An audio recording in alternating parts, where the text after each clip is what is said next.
लोगों, तुम्हारे पास तुम्हारे परवरदिगार की तरफ से नसीहत और दिलों की बीमारियों की शिफा और मोमिनों के लिए हिदायत और रहमत आ पहुंची है। कह दो कि यह किताब अल्लाह के फजल और उसकी मेहरबानी से नाजिल हुई है, तो चाहिए कि लोग इससे खुश हों। ये उससे कहीं बेहतर है जो वो जमा करते हैं। कहो कि भला देखो तो अल्लाह ने तुम्हारे लिए जो रिस्क नाजिल फरमाया, तो तुमने उसमें से बास को हराम ठहराया और बास को हलाल। उनसे पूछो, क्या अल्लाह ने तुम्हें इसका हुक्म दिया है या तुम अल्लाह पर झूठ बांधते हो? और जो लोग अल्लाह पर झूठ बांधते हैं वो क़यामत के दिन की निस्बत क्या ख्याल रखते हैं?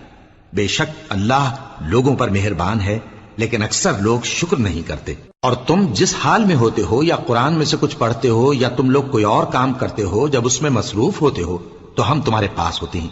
और तुम्हारे परवरदिगार से कोई जर्रा भर भी चीज पोशीदा नहीं रहती, न जमीन में और न आसमान में, और न कोई चीज है उससे छोटी और न बड़ी, मगर किताब